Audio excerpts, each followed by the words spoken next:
How's it going, everyone? Today we're going to be replacing the PCV valve on my 2016 Jeep Wrangler with the 3.6 liter pentastar. I've actually replaced this 2 times this year with AutoZone brand. Just seems to be having some problems, so I went to the dealership and picked up a Mopar brand. It's significantly more expensive, but I'm hoping to not have any problems with it. It's a pretty simple install. It's only 2 screws, one on the top, one on the bottom, and then one hose that plugs in. And then it goes into the back of the valve cover on the passenger side. Like I said, it's really not a hard install or complicated. It's just tricky because it's in a tight spot. You really only need one tool, which is a 5/16 ratchet, which I have right here. Or I actually take that back. The aftermarket ones that I had before had 5/16 bolts on it. I believe the factory has screws, Phillips head, which is a little bit more inconvenient to deal with, but it's still not all that challenging. Something that does help, I had previously cut off the handle off of a wrench for some other miserable job I was doing in the past, so I have this little shorty. Really helps actually get back in there. These aren't very tight, so you don't need a lot of leverage, but it does just make it a little bit easier to get to. It's a nice little tool to have, but you have to sacrifice a ratchet. So we're gonna get started. I'll show you guys kind of what's going on here and how you can access all of this stuff, and we'll get this changed real quick.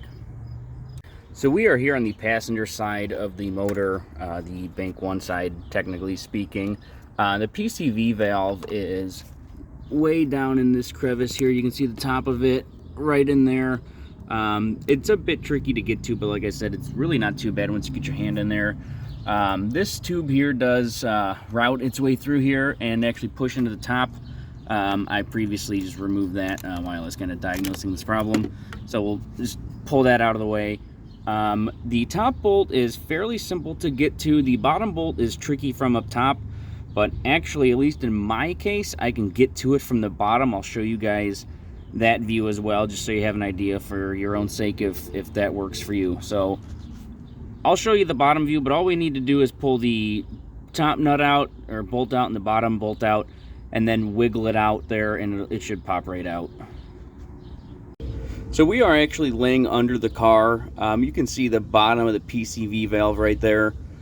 That bolt, that little bolt, that 5/16 bolt, is the bottom bolt. In my case scenario, I can reach it. I don't know if you can on every vehicle, but I'm going to access mine from the bottom here and get that pulled out of there while I'm down here.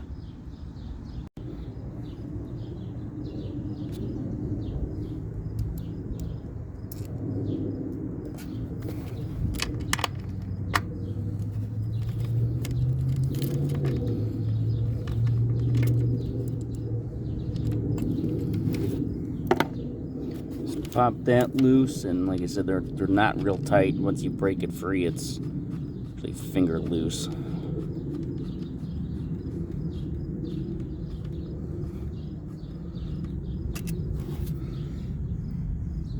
That bolt out. Now I already have the bottom out, the top's out. We should be able to, yep, just pop it right out.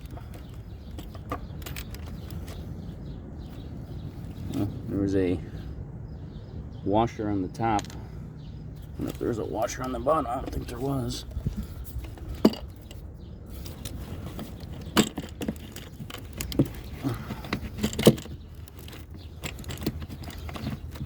Fight it around my fuel line. Oh, there. Well, okay. I was fighting it around my fuel line. It's not quite in the right spot, and just dropped it. I think it hit the ground. So I guess we'll be getting this from the bottom side. Alright, so I have the old PCV valve here. Mine came out through the bottom. Was fighting it around the fuel line. My Jeep's been through a few things, so it might be a little bit simpler in some other vehicles. The reason why I'm replacing this is this whole inner valve mechanism that sits in here just keeps falling apart on these cheap ones. And also this was leaking vacuum. I think it was causing me to have a rough idle. One thing to note, there's a gasket in there, so just make sure you get the gasket out.